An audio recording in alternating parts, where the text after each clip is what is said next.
Y aquí se trata de aclarar dudas y saber realmente cómo nos impactan algunas noticias financieras que a veces suenan tan complicadas. Justamente para eso tenemos la presencia y la vamos a tener así algunos días de la semana de Eduardo Clark. Él es investigador del Instituto Mexicano para la Competitividad. Muchas gracias, Eduardo. ¿Cómo estás? Buenos días. Buenos días, Dani. Muy bien, gracias por la invitación. Oye, a ver, dime una cosa. Hemos estado viendo en las noticias que parece ser casi que el gobierno de Estados Unidos va a agarrar, cerrar la cortinilla y decir, ay, me aguantan tantito mientras arreglo mis asuntos. ¿De qué se trata esto? Sí, eso es lo que ha aparecido en las noticias y es probablemente la noticia más importante de este fin de semana. Pero hay que matizar un poco. La cerrada no sería total. Y déjame explicarte un poco por qué se llega a esta situación.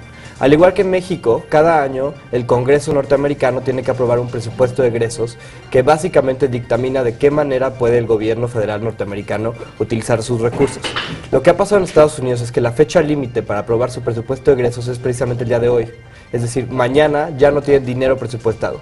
Entonces, si el día de hoy no se alcanza a aprobar una resolución temporal para presupuestar dinero a las agencias gubernamentales, tendría que haber un cese de operaciones parcial de parte del gobierno norteamericano, en la que una buena parte de su fuerza laboral tiene que dejar de operar, porque no tienen dinero para operar, es decir, los sectores no esenciales del gobierno. Estamos hablando de alrededor de 800,000 empleos públicos en Estados Unidos.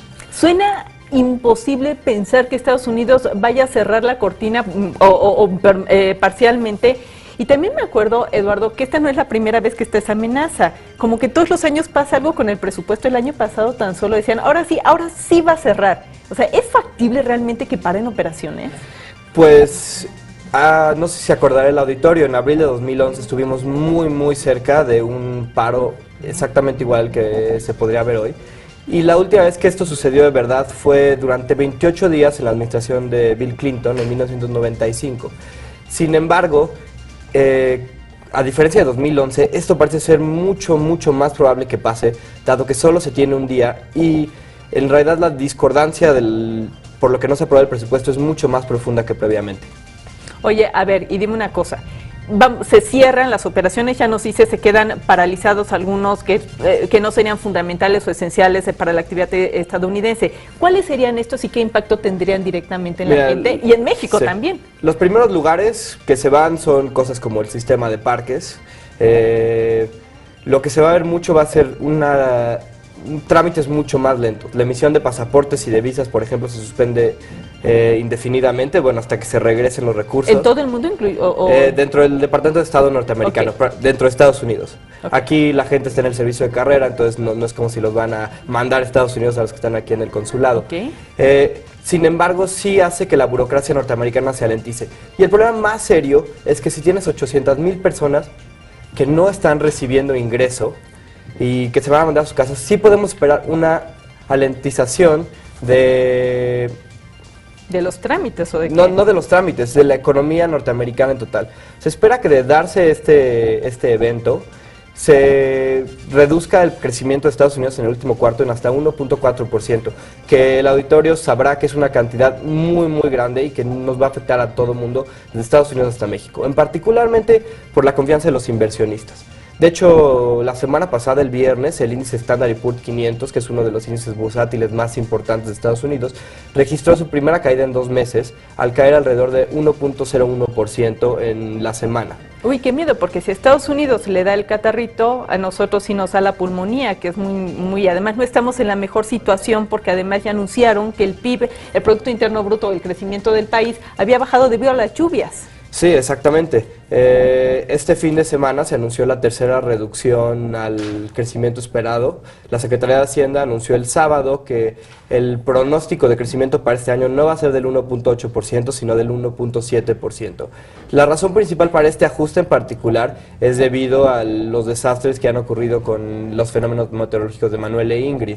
Se espera que estos fenómenos impacten directamente, dada la destrucción que crearon y las rentas que no se van a percibir en ese tiempo, en hasta 0.2% del PIB, que para un evento en particular es un número muy alto. ¿Pero qué significa eso? O sea, cuando hablamos de que no está creciendo y que baja el PIB y que hemos estado escuchando, ¿en cómo le pega directamente a los bolsillos de la gente? El PIB básicamente es un indicador que lo que mide es la actividad económica, es decir, es un agregado.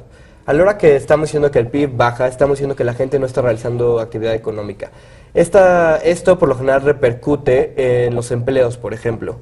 o más que nada en el poder adquisitivo de las personas.